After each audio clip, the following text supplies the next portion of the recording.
এই সংসারে সাফল্য লাভ করার জন্য জ্ঞানের প্রয়োজন হয়, পরিশ্রমের প্রয়োজন হয়, দৃঢ় নিষ্ঠার প্রয়োজন হয়, নিরন্তর চেষ্টা করা প্রয়োজনীয়। কিন্তু আরও কিছু আছে যা অত্যন্ত প্রয়োজনীয় এবং গুরুত্বপূর্ণ। তা হলো ভালো বন্ধু। তাদের থাকা অত্যন্ত প্রয়োজনীয়। যদি ভালো বন্ধু থাকে তাহলে সময় এলে তারা ঢাল হয়ে আপনাকে সুরক্ষা করবেন। সময় এলে অস্ত্রের মতো শত্রুকে সংহারও করবেন।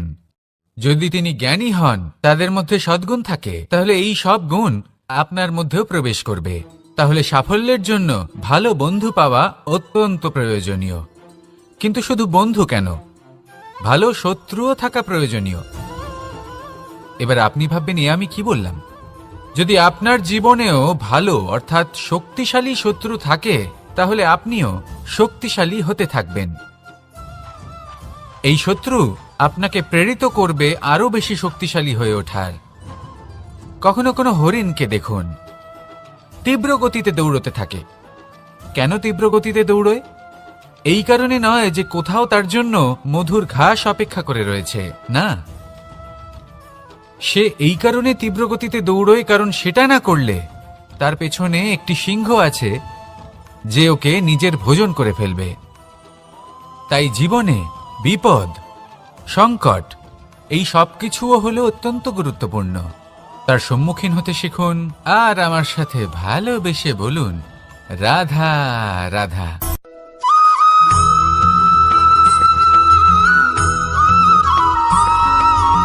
মানুষ জন্মগ্রহণ করে, তার সাথে ভয়েরও জন্ম হয়। ছোটবেলা থেকেই আমাদের মনে কোনো না কোনো প্রকারের ভয় থেকেই যায়।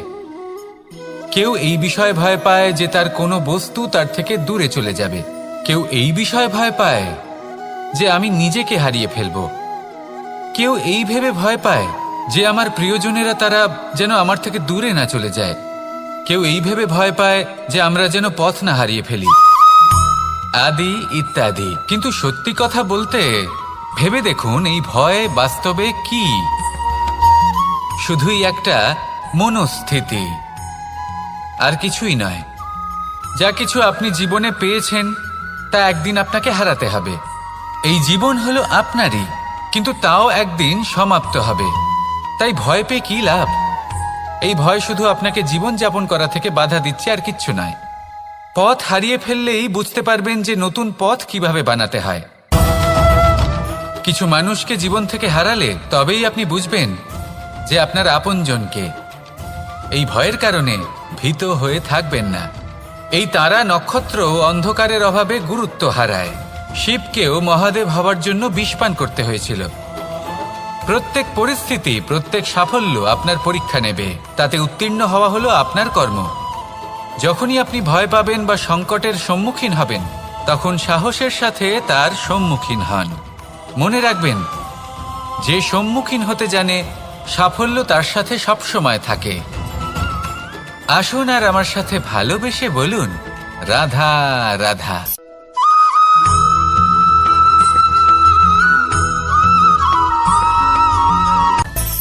মানুষের মধ্যে একটা বিচিত্র প্রবৃত্তি থাকে। অন্য সকলের বিষয়ে, তাদের জীবনের বিষয়ে, তাদের ব্যক্তিত্বের বিষয়ে, তাদের ভবিষ্যতের বিষয়ে অনুমান করা। এটা হলো অনুচিত। কারোর অতীতকালকে দেখে লোকে ভবিষ্যৎ বলে দিতে পারেন, বর্তমানকে দেখে ভবিষ্যতের বিষয়ে অনুমান করে ফেলেন। উদাহরণ দিতে হলে বলবো, কোনো দাসকে দেখুন, ওকে দেখে লোকে বলে যে ওর ভবিষ্যৎ সেটাই হতে পারে, অনুমান করে ফেলেন। আর এই রাজাকে দেখুন, উনি তো কত সুখী হবেন, উনি তো জগতের সব থেকে অধিক সুখী মানুষ, কত সুখ সুবিধা আছে ওনার কাছে, ধারণা করে ফেলেন। তবে সত্য তো এটাই যে কারোর ব্যক্তিত্বের বিষয়ে, তাদের ভবিষ্যতের বিষয়ে আপনি পূর্ণ সত্য কখনোই বলতে পারবেন না, শুধু অনুমান করতে পারবেন। আর এই অনুমান করে সত্যি কোনো লাভ হয় না, কারণ এই কাল সেটা হলো অত্যন্ত শক্তিশালী। কালো থেকে কালোতর কয়লাকেও হিরেতে পরিণত করতে পারে। অনেক বড় বড় রাজাকেও বিদূষক বানিয়ে ফেলতে পারে এক মুহূর্তেই। তাহলে আপনি অনুমান করে কি লাভ? কি পেলেন অনুমান করে? সেই জন্য কারোর বিষয়ে কোনো অনুমান করবেন না, তার ভবিষ্যতের বিষয়ে অনুমান করতে যাবেন না। কারোর বিষয়ে কোনো ধারণা করে নেবেন না। কিছু করতে হলে ভালোবাসুন, সবার মধ্যে ভালোবাসা ছড়ান, সবার মধ্যে ধন্যাত্মক ভাব ছড়ান। এই মন প্রসন্ন হয়ে বলবে রাধা রাধা।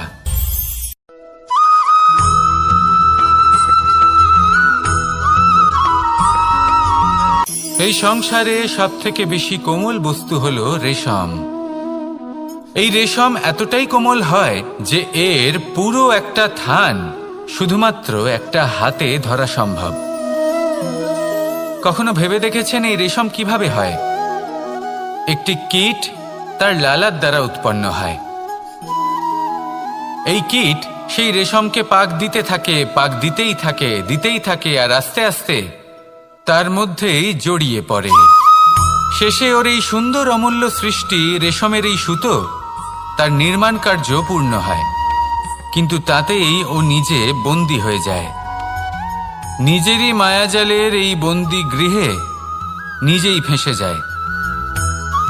এবার এই সুতোকে ব্যবহারযোগ্য করে তোলার জন্য এই কীটগুলিকে এই কবচের সাথেই ফুটন্ত জলে ফেলে দেওয়া হয়। এই সংসারে যদি আমাদের স্বপ্ন এই সংসারের দুঃখ হরণ করার জন্য, এই সংসারে সুখ বিতরণ করার জন্য হয়, তবেই আমাদের প্রগতি সম্ভব। যদি আমাদের এই স্বপ্ন শুধুই আমাদের এবং আমাদের স্বার্থ সিদ্ধির জন্য হয়, তাহলে এই স্বপ্ন আমাদের অন্ধ করে দেবে, আমাদের অন্ধকারের পথে নিয়ে যাবে, আর আমরাও সেই কীটের মতো হয়ে যাব। নিজেদেরই মায়াজালে আমরা নিজেই ফেঁসে যাব, আর শেষে আমরা যদি কিছু লাভ করি তা হবে একাকিত্ব, অন্ধকারময় মৃত্যু। তাই স্বপ্ন অবশ্যই দেখুন, কিন্তু এমনভাবে স্বপ্ন দেখবেন না যে তার এই বন্দিগৃহে আপনি নিজেই ফেঁসে গেলেন। স্বপ্ন দেখুন পরোপকারে।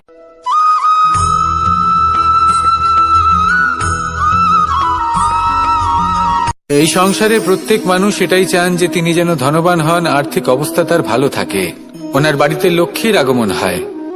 কিন্তু সেটা হবে কি করে, সেটাই হলো প্রশ্ন।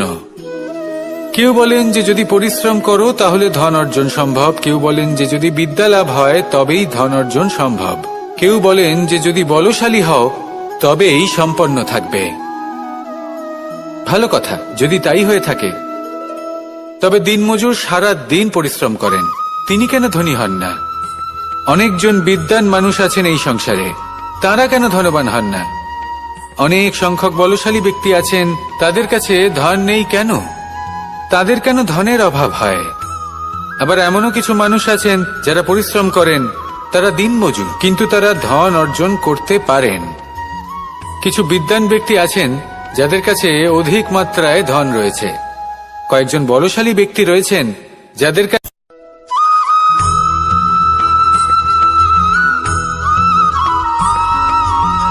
পিতা আর পুত্রের সম্পর্ক অত্যন্ত মধুর হয়ে থাকে। পিতা স্বপ্ন দেখেন, তাকে পূর্ণ করার সকল সম্ভাব্য চেষ্টা করেন, কিন্তু তাও অনেক সময় ওনার স্বপ্ন অপূর্ণ থেকে যায়।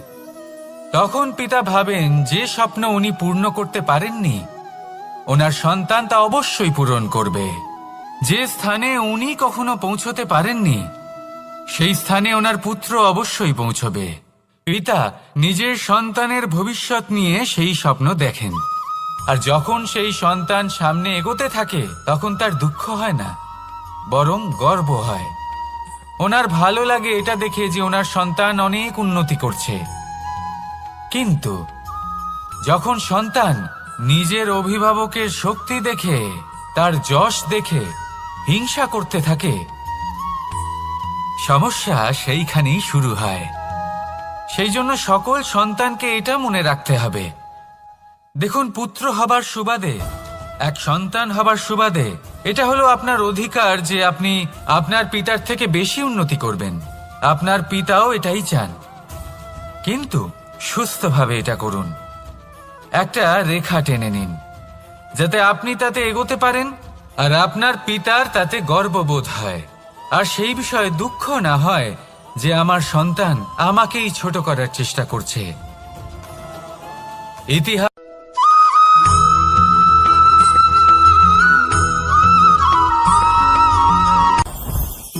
জীবন জীবনে কিছু শেখা অত্যন্ত গুরুত্বপূর্ণ। এবার কি কি শিখতে হবে সেই সব শেখানোর জন্য অনেক শিক্ষক রয়েছেন, কিন্তু কি শিখবেন না আর কি করবেন না এটা আমাদের নিজের অভিজ্ঞতা দিয়ে শিখতে হয়।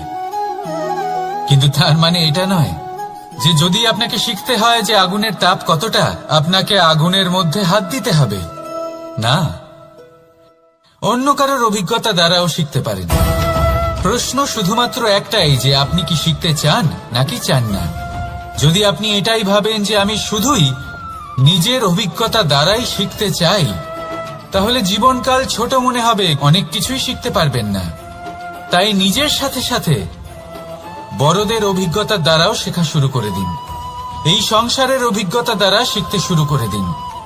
আর এটা নিশ্চিত রূপে শেখা আবশ্যক যে কখন কি করবেন না, কোথায় থামতে হবে আর কোথায় থামবেন না।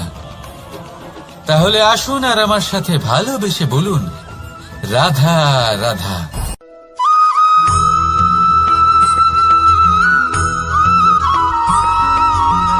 এই সংসারে সবথেকে বেশি কোমল বস্তু হলো রেশম। এই রেশম এতটাই কোমল হয় যে এর পুরো একটা থান শুধুমাত্র একটা হাতে ধরা সম্ভব। কখনো ভেবে দেখেছেন এই রেশম কিভাবে হয়? একটি কীট তার লালার দ্বারা উৎপন্ন হয়। এই কীট সেই রেশমকে পাক দিতে থাকে, পাক দিতেই থাকে আর আস্তে আস্তে তার মধ্যেই জড়িয়ে পড়ে। শেষে ওর এই সুন্দর অমূল্য সৃষ্টি রেশমের এই সুতো তার নির্মাণ কার্য পূর্ণ হয়, কিন্তু তাতেই ও নিজে বন্দী হয়ে যায়। নিজেরই মায়াজালের এই বন্দী গৃহে নিজেই ফেঁসে যায়।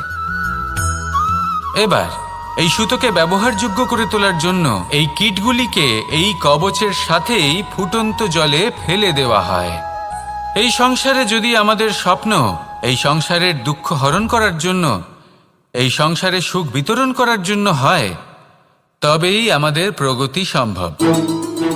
যদি আমাদের এই স্বপ্ন শুধুই আমাদের এবং আমাদের স্বার্থ সিদ্ধির জন্য হয়, তাহলে এই স্বপ্ন আমাদের অন্ধ করে দেবে, আমাদের অন্ধকারের পথে নিয়ে যাবে, আর আমরাও সেই কীটের মতো হয়ে যাব। নিজেদেরই মায়াজালে আমরা নিজেই ফেঁসে যাব, আর শেষে আমরা যদি কিছু লাভ করি তা হবে একাকিত্ব, অন্ধকারময় মৃত্যু। তাই স্বপ্ন অবশ্যই দেখুন, কিন্তু এমনভাবে স্বপ্ন দেখবেন না যে তার এই বন্দিগৃহে আপনি নিজেই ফেঁসে গেলেন। স্বপ্ন দেখুন পরোপকারে।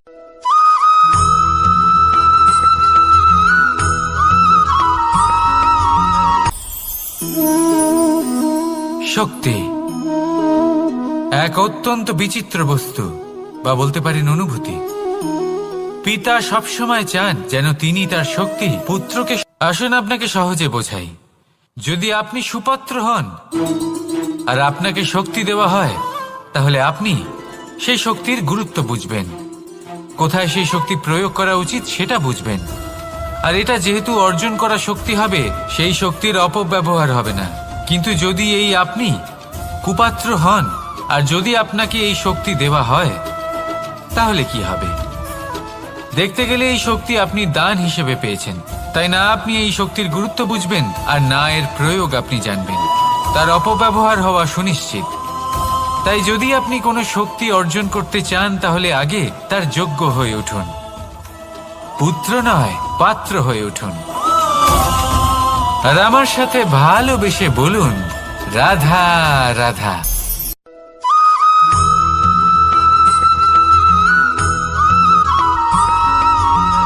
এই সংসারে প্রত্যেক মানুষ এটাই চান যে তিনি যেন ধনবান হন, আর্থিক অবস্থা তার ভালো থাকে, ওনার বাড়িতে লক্ষ্মীর আগমন হয়। কিন্তু সেটা হবে কি করে, সেটাই হলো প্রশ্ন। কেউ বলেন যে যদি পরিশ্রম করো তাহলে ধন অর্জন সম্ভব, কেউ বলেন যে যদি বিদ্যা লাভ হয় তবেই ধন অর্জন সম্ভব, কেউ বলেন যে যদি বলশালী হও তবেই সম্পন্ন থাকবে। ভালো কথা, যদি তাই হয়ে থাকে, তবে দিনমজুর সারা দিন পরিশ্রম করেন, তিনি কেন ধনী হন না? অনেকজন বিদ্বান মানুষ আছেন এই সংসারে, তারা কেন ধনবান হন না? অনেক সংখ্যক বলশালী ব্যক্তি আছেন, তাদের কাছে ধন নেই কেন? তাদের কেন ধনের অভাব হয়? আবার এমনও কিছু মানুষ আছেন যারা পরিশ্রম করেন, তারা দিনমজুর, কিন্তু তারা ধন অর্জন করতে পারেন। কিছু বিদ্বান ব্যক্তি আছেন যাদের কাছে অধিক মাত্রায় ধন রয়েছে। কয়েকজন বলশালী ব্যক্তি রয়েছেন যাদের কাছে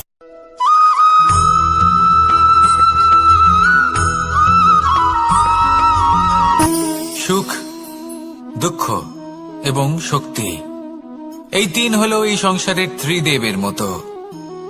আমাদের জীবনে যা কিছু ঘটছে এই তিনটির ভিত্তির উপরেই হচ্ছে। আসলে এই সংসারের একটা নিয়ম আছে, যখনই আপনি কিছু লাভ করেন এই সংসার আপনার পরীক্ষা নেয়।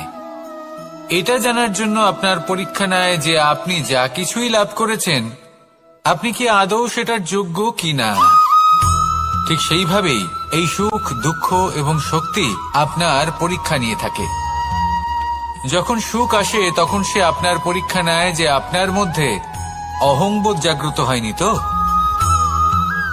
যদি অহংবোধ চলে আসে তাহলে সুখ সেখানেই সঙ্গ ত্যাগ করে। দুঃখ আপনার ধৈর্যের পরীক্ষা নিতে থাকে, আর যদি আপনার মধ্যে ধৈর্য না থাকে তাহলে এটা আপনাকে আরো বেশি দুঃখের গভীর অন্ধকারে ঠেলে দেবে। সেখানে শক্তি পরীক্ষা নেয় আপনার বিনম্রতার। যদি আপনি বিনম্র না হন তাহলে হয় এই শক্তি আপনার সঙ্গ ত্যাগ করবে, নয় এই শক্তি বিনম্রতার অভাবে আপনার পতনের কারণ হতে পারে। এই সংসারে যে কোনো ব্যক্তি যিনি এই পরীক্ষায় উত্তীর্ণ হয়ে থাকেন এই জীবনে তিনি সাফল্য লাভ করেন। আসুন আমার সাথে ভালোবেসে বলুন, রাধা রাধা।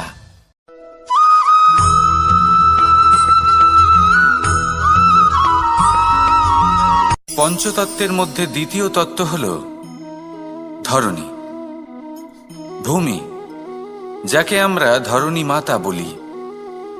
এই ধরণী ধৈর্য ধারণ করে, আর এর ওপরেই আমাদের সমগ্র সংসার নির্ভরশীল। কারণ এই ভূমি সহ্য ক্ষমতা রাখে, এর সহ্য ক্ষমতা হল অপরিসীম।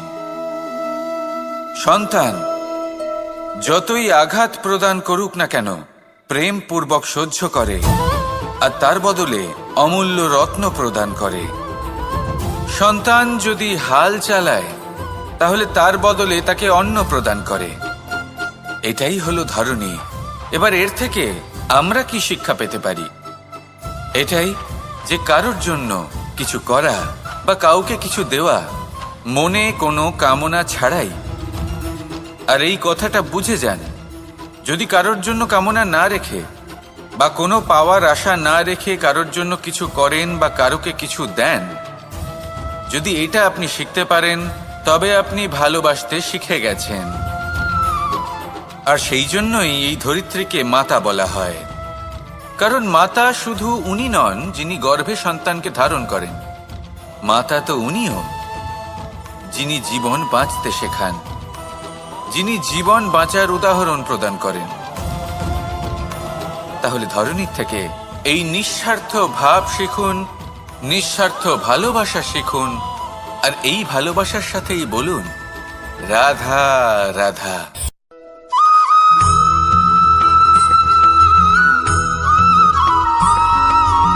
মানুষ জন্মগ্রহণ করে, তার সাথে ভয়েরও জন্ম হয়। ছোটবেলা থেকেই আমাদের মনে কোনো না কোনো প্রকারের ভয় থেকেই যায়। কেউ এই বিষয়ে ভয় পায় যে তার কোনো বস্তু তার থেকে দূরে চলে যাবে, কেউ এই বিষয়ে ভয় পায় যে আমি নিজেকে হারিয়ে ফেলব, কেউ এই ভেবে ভয় পায় যে আমার প্রিয়জনেরা তারা যেন আমার থেকে দূরে না চলে যায়, কেউ এই ভেবে ভয় পায় যে আমরা যেন পথ না হারিয়ে ফেলি, আদি ইত্যাদি। কিন্তু সত্যি কথা বলতে ভেবে দেখুন এই ভয় বাস্তবে কি? শুধুই একটা মনস্থিতি, আর কিছুই নয়।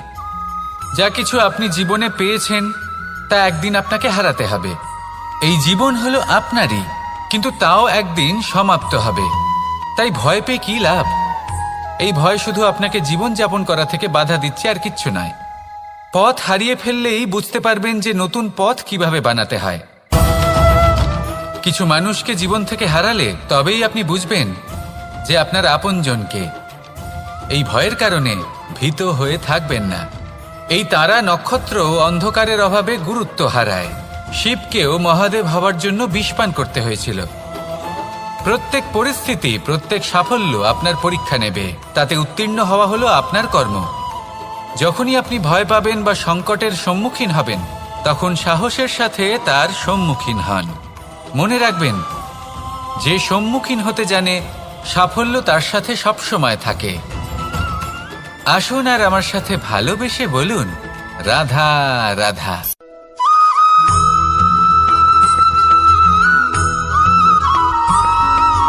জীবনে অগ্রসর হওয়ার জন্য আমাদের কাকে প্রয়োজন হয়?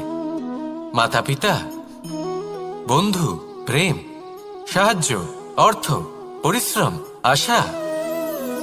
ভিন্ন ভিন্ন মানুষ ভিন্ন ভিন্ন বিকল্প চয়ন করে। যদি আমি আপনাকে বলি, তাহলে জয় আর পরাজয়ের মন্ত্র দুটো শব্দের উপর নির্ভর করে, মেনে নেওয়া আর দৃঢ় হওয়া। যদি মেনে নেন তাহলে হেরে যাবেন, যদি দৃঢ় হন তাহলে নিশ্চিত রূপে জয়ী হবেন। যদি কখনো আপনি ক্লান্ত হয়ে ওঠেন, আপনি দুঃখী হন, পুরোপুরি ভেঙে পড়েছেন, তখন মেনে নেবেন না যে আপনি ভেঙে পড়েছেন, নয়তো হেরে যাবেন। তখন উল্টে স্থির করবেন যে যাই হয়ে যাক না কেন, আমি জয়ী হবই। আর আপনি দেখবেন যে জয় নিশ্চিত রূপে আপনার কাছেই আসবে। তাহলে এই কথা মনে রাখবেন আর আমার সাথে ভালোবেসে বলবেন, রাধা রাধা।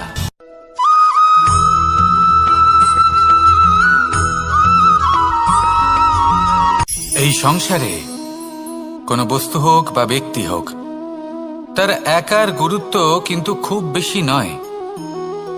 একটা উদাহরণ হিসেবে বৃষ্টির ফোঁটাকে ভেবে দেখুন। যদি একটি বৃষ্টির ফোঁটা হয় তাহলে তার খুব বেশি গুরুত্ব থাকে না, কিন্তু যখন সহস্র বৃষ্টির ফোঁটা মেঘের মধ্যে দিয়ে ঝরে পড়ে, তখন সেটা বর্ষার রূপ ধারণ করে। সেই বর্ষা যা এই প্রকৃতিকে শান্ত করে। সেইভাবেই পাথরের ছোট টুকরো, তার খুব বেশি গুরুত্ব থাকে না, কিন্তু যখন অসংখ্য পাথরের টুকরো একত্রিত হয় তখন তা পর্বতের আকার ধারণ করে।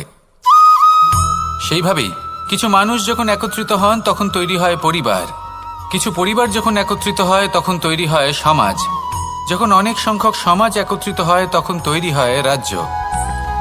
এবার এই রাজ্যের সবথেকে গুরুত্বপূর্ণ ব্যক্তি হতে পারেন রাজা, কিন্তু তাও সেই রাজা একা কিছু করতে পারেন না। যুদ্ধ লড়ার সময় তারও নিজের সৈন্যদলকে প্রয়োজন পড়ে। কিন্তু এই সংসারে এমন একজন ব্যক্তি আছেন যিনি একাই সব কাজ করতে থাকেন, এবং সেই ব্যক্তি হলেন মা। আমাদের জীবনে একজন পিতার ভূমিকা কিন্তু নিঃসন্দেহে অমূল্য, কিন্তু আমাদের সকলের জীবনে যে ভূমিকা একজন মায়ের তা অন্য কারোর থাকে না। একজন মা একাই সন্তানকে বড় করতে পারেন, সংস্কারী করে তুলতে পারেন, তার জন্য পরিশ্রম করেন। আর এত কিছু কাজ করার পরেও তার কাজের জন্য তিনি প্রশংসা অবশ্য পান না। উল্টে যদি সেই সন্তান অনুচিত পথে চালিত হয়, অনুচিত কর্ম করে, তখন সেই মাকেই অপবাদের পাত্র হয়ে উঠতে হয়। আমাদের জীবনে মায়ের যোগদান কতটা সেটা বুঝুন। আপনাকে বড় করে তোলার জন্য উনি কতটা পরিশ্রম করেছেন সেটা বুঝুন।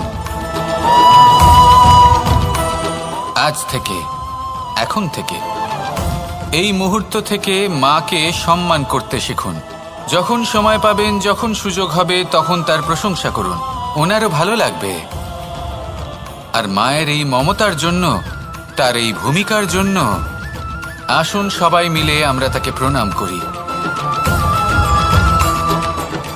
আর সকলে মিলে ভালোবেসে বলি, রাধা রাধা।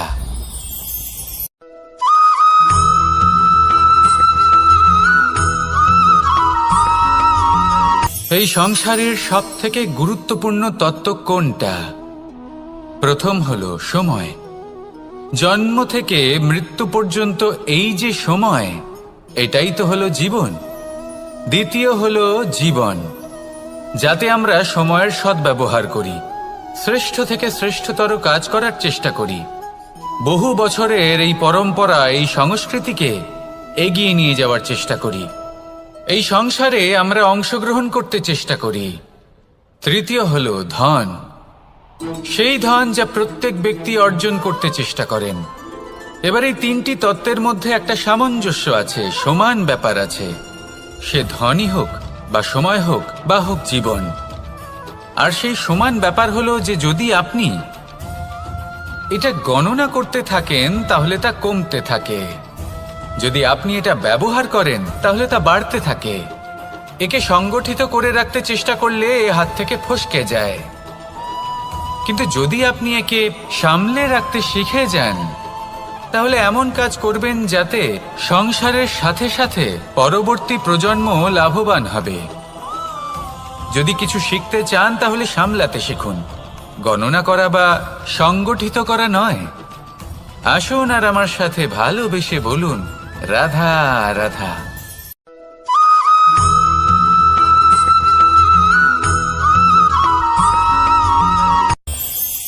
এই সংসারে আমরা প্রকাশ কোথা থেকে পাই? এর উত্তর বড়ই সরল। ভোরে যখন সূর্যোদয় হয় তখন প্রকাশের কিরণ আমাদের ঘরে এসে পৌঁছয়, এইভাবেই আমরা প্রকাশ লাভ করি। এবার এই প্রকাশের আলোতেই আমরা সারাদিনের কাজ সম্পন্ন করি। সন্ধে হয়ে যায়, সূর্যাস্তও হয়ে যায়, আর আমাদের ঘর যাতে অন্ধকার না হয় তার জন্য আমরা একটা প্রদীপ প্রজ্বলিত করি। এটাই ঘটে আমাদের জীবনেও। এবার প্রবাহমান আয়ুর সাথে আমরা আমাদের অন্তরে যদি একটা প্রদীপ প্রজ্বলিত করে নিই তাহলে বিষয়টাই অন্যরকম হবে। এবার আপনি বলবেন কোন প্রকাশের কথা বলছি যা আমাদের অন্তরে জাগ্রত করা সম্ভব? আমাদের আত্মার মাঝে প্রেমের প্রকাশ জাগ্রত করার কথা বলছি, কারণ আমাদের এই জীবন এও হলো দিনের আলোর মতো। আজ প্রকাশ আছে, কিন্তু কোনোদিন অবশ্যই অস্ত হবে। কিন্তু অস্ত হবার আগে যদি আমরা আমাদের আত্মার মাঝে প্রেমের এই প্রকাশ উজ্জ্বলিত করে নিই তাহলে আমাদের সন্ধ্যাকালও আমরা আনন্দে এবং প্রেমে যাপন করব। তাহলে আসুন আর আমার সাথে ভালোবেসে বলুন, রাধা রাধা।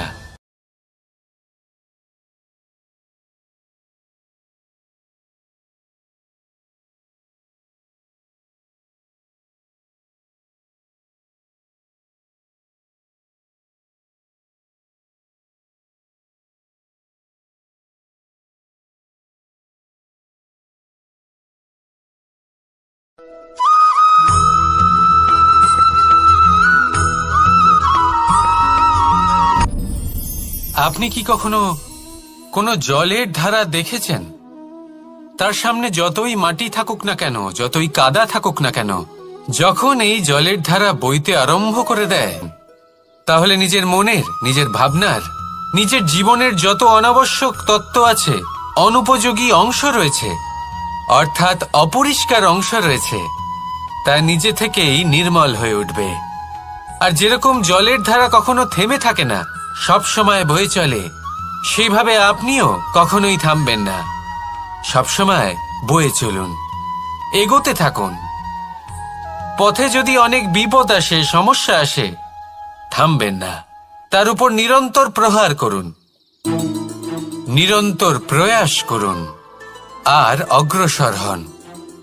আপনি ভেবে দেখুন, এই জলের ধারা কখনো থেমে থাকে না, সবসময় বয়ে চলে, বিপদের সম্মুখীন হয়ে তাকে সাথে বয়ে নিয়ে চলে। সেই জন্য জলের ধারা, প্রবাহমান এই ধারা, এর থেকে কখনো দুর্গন্ধ আসে না, এতে কখনো ময়লা জমতে পারে না, বরং পালিত হয় সুন্দর প্রাণবন্ত জীবজন্তু, যেমন সুন্দর ছোট মাছ। তাই আপনিও এটাই করুন, কখনো থামবেন না, শুধু চলতে থাকুন, জলের ধারার মতো বইতে থাকুন। আপনি আপনার লক্ষ্য অবশ্যই খুঁজে পাবেন, আর তার সাথে নিজের অন্তরের যে মালিন্য রয়েছে তা আপনি নিজেই নিজের থেকে দূরে করে দেবেন। তাহলে আসুন আর আমার সাথে ভালোবেসে বলুন, রাধা রাধা।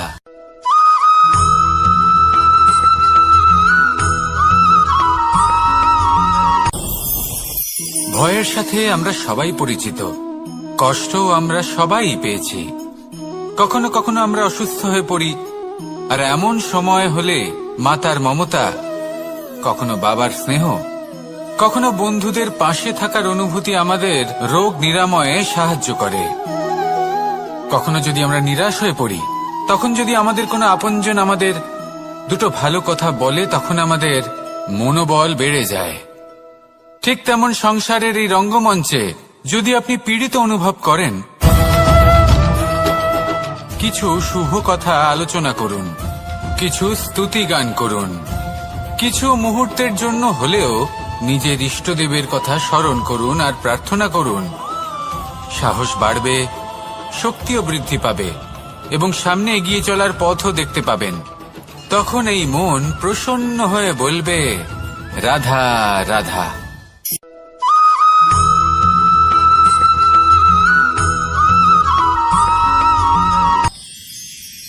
মানুষ তার জীবনে দুই ধরনের পরিস্থিতিকে খুব ভয় পায়। এক, কোনো কারণবশত কারোর সামনে নত হওয়া। দুই, কোনো কারণে নিজের চরিত্র থেকে, নিজের মূল্যবোধ থেকে বিচ্যুত হওয়া। এবার কেন হয় এরকম যে কথায় কথায় কারোর সামনে নত হতে হয়? কেন বারংবার নিজের চরিত্র থেকে চ্যুত হতে হয়? এরকম কেন হয়? এটা তখনই হয় যখন আমাদের শিক্ষা এবং মূল্যবোধের অভাব থাকে। যদি মানুষের মধ্যে প্রকৃত শিক্ষা থাকে, তাহলে এই সংসারে কোনো সময় এবং কারোর সামনেই নত হওয়ার কোনো প্রয়োজন নেই। যদি মানুষের মধ্যে মূল্যবোধ থাকে, তাহলে তাকে নিজের মূল্যবোধ বা চরিত্র থেকে বিচ্যুত হতে হয় না, তা সে যাই হয়ে যাক না কেন। কোনো বালককে যদি জন্ম থেকেই সুশিক্ষার অধিকারী করা হয়, শিক্ষিত করা হয়, মূল্যবোধের অধিকারী করা হয়, তবে সে এই সংসারে এমন কর্ম করবে যাতে সে নিজেকে, নিজের পরিবারকে, সমগ্র সমাজকে গর্বিত করতে পারে। শিক্ষা লাভ করুন, মূল্যবোধ লাভ করুন এবং আমার সাথে ভালোবেসে বলুন, রাধা রাধা।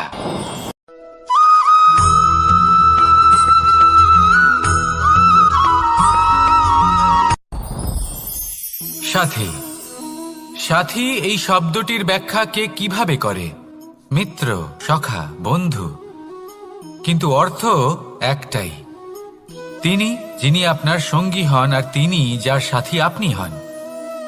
এবার সব থেকে বড় প্রশ্ন হলো এটাই যে তিনি কে হতে পারেন যাকে আপনি আপনার সাথী বলে মেনে নিতে পারেন, নিজের সখা, নিজের মিত্র, নিজের বন্ধু মেনে নিতে পারেন। আপনার সাথী হলেন তিনি যিনি দুঃখের সময় আপনার পাশে থাকবেন, আপনার হাত ধরে থাকবেন। আপনার সাথী হলেন তিনি যার হাত আপনি নিজের সুখের দিনে ধরে থাকবেন। সেই সাথীরই হাত ধরুন যিনি দুঃখে সবসময় আপনাকে সাহায্য করার জন্য তৎপর হয়ে থাকেন, আপনার পাশে থাকেন, আর যাকে সুখের দিনে আপনি আপনার সাথে রাখতে পারেন।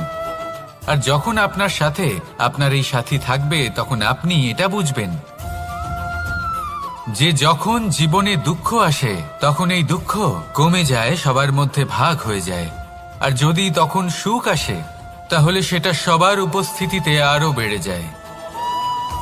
এটাই হলো প্রেম, এটাই হলো ভালোবাসা, এটাই হলো সঙ্গ। যেমন সম্পর্ক আমার আর রাধার মাঝে।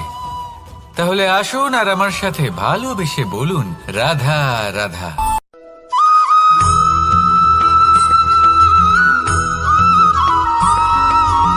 কখনো কখনো আমরা ভাবি যে কোনো ব্যক্তি যিনি ধর্মের পথে চলেছেন, যদি তার দ্বারা কোনো ভুল হয়ে থাকে, তাহলে নিয়তি তাকে সেই মুহূর্তেই কঠোর শাস্তি দেন। কিন্তু সেই সব মানুষ যারা সংসারের সব থেকে বড় অধর্মী, বহু নিকৃষ্ট মানের কাজ করেন, তাদের নিয়তি অনেক সুযোগ দেন। তাদের নিয়তি এরকম কঠোর প্রহার করেন না। এই ভাবনা কখনো না কখনো মনে আসেই। ভেবে দেখুন কেন? আসলে জীবনকে বেশিরভাগ মানুষ একভাবেই দেখে থাকেন, বিভিন্ন স্তরে একে দেখা উচিত। এবার আপনি বলুন, এই সংসারে কোনো অধর্মী কখনো প্রেরণার উৎস হতে পারেন? কখনোই নয়। যে মানুষ নিজের আত্মাকে মলিন করে ফেলেছেন, তিনি এই সংসারকে কিভাবে প্রেরণা যোগাবেন? উনি নিজেই বুঝতে পারেন না কোনটা করা উচিত, ধর্ম কোনটা। তাই নিয়তি তাকে একটা সুযোগ দেন, এটা বোঝার সুযোগ দেন যে কোনটা উচিত, কোনটা ধর্ম। সুযোগ দেন নিজের বিবেক জাগিয়ে তোলার, তাকে সুযোগ দেন নিজের অন্তরাত্মার ডাক শোনার। যখন তাতেও কাজ হয় না, তখন নিয়তির কাছে একটাই পথ বাকি থাকে, আর তা হল মহাবিনাশ। মহাবিনাশ হয়তো দেরিতেই আসতে পারে, কিন্তু তা অবশ্যই আসবে। আর যখন মহাবিনাশ আসে, তখন মহাবিনাশের যন্ত্রণা সমগ্র মানব জীবনের যন্ত্রণার থেকে অনেক বেশি হয়। এই কথাটা সবসময় মনে রাখবেন। আর অন্যদিকে যে মানুষ ধর্মের পথে চলছেন, তার দ্বারা যদি কোনো ভুল হয়ে থাকে, তখন নিয়তি তার পরীক্ষা নেন। কিছুক্ষণের জন্য মানুষের মনে হতে পারে নিয়তি তাকে কঠোর শাস্তি দিয়েছেন।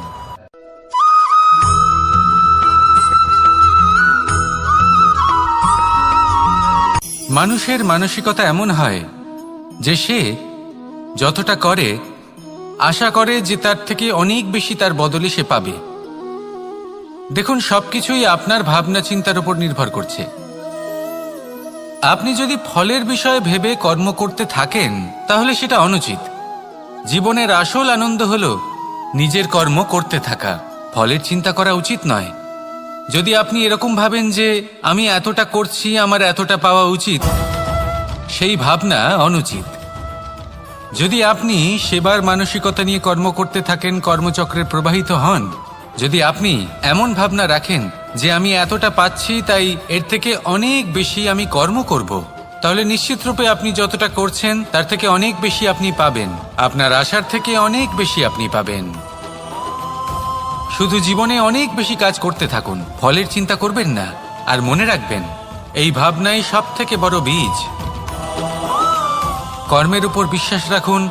জীবনে যা যা আপনি চান সবই সুখময় হবে। আসুন আর আমার সাথে ভালোবেসে বলুন, রাধা রাধা।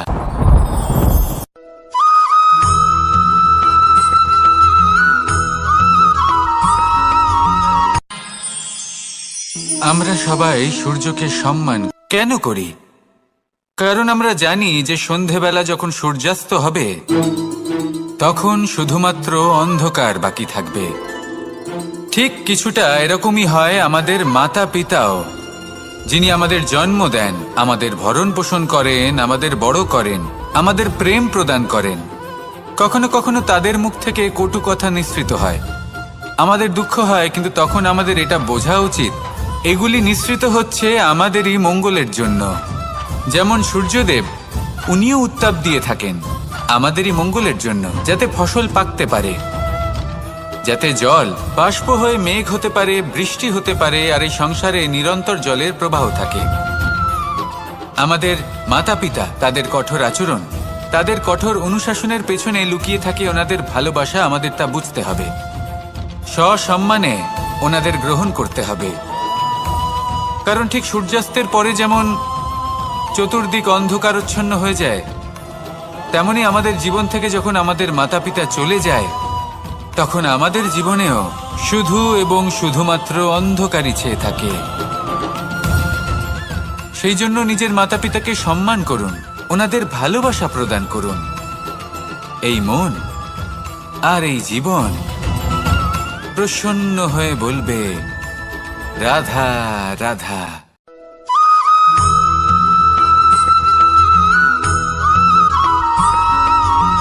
এই সংসারে কখনো কোনো ব্যক্তিকে তার বাইরের পোশাক দেখে বিচার করার চেষ্টা করবেন না, এটা খুব বড় ভুল করবেন। যেমন আমরা জীবনে অনেক সময় এমন করি, ধরুন কোথাও একটা গাছ দেখলাম, খুব বিশাল আকারের একটা গাছ, যেটা মাটির থেকে অনেক উঁচুতে পৌঁছে গেছে, যার বিশাল শাখা আছে। সেগুলো দেখে আমরা ভাবি যে এই গাছে হয়তো কত সুস্বাদু ফল আছে, আমরা সেই গাছের পরিচর্যা করতে থাকি। আবার অন্যদিকে হলো একটি তৃণ, যেটা মাটি থেকে কিছুটা উঁচুতে পৌঁছেছে, কিন্তু সেই তৃণর নিচে, মাটির নিচে অত্যন্ত সুস্বাদু ফল বা সবজি জন্ম নেয়, যা আমাদের স্বাস্থ্যের পক্ষে অত্যন্ত উপকারী। সেই জন্য কখনো আবরণ দেখে কাউকে বিচার করতে চেষ্টা করবেন না। তার বদলে এটা বোঝার চেষ্টা করুন যে আপনার সামনে যে ব্যক্তি আছে বা বস্তু আছে তার বিশেষত্ব কি। যদি এই বিশেষত্ব বোঝার ক্ষমতা আপনি অর্জন করেন, যদি এই শিল্প আপনি নিজের ভেতরে জাগ্রত করেন, তাহলে এই সংসারে বিশেষত্ব কি সেটা আপনি জানতে পারবেন। আর এই সমস্ত খেলা দৃষ্টি থেকে নয়, দৃষ্টিভঙ্গি থেকে জন্ম নেয়। দৃষ্টিভঙ্গি সবসময় শুভ রাখুন আর আমার সাথে ভালোবেসে বলুন, রাধা রাধা।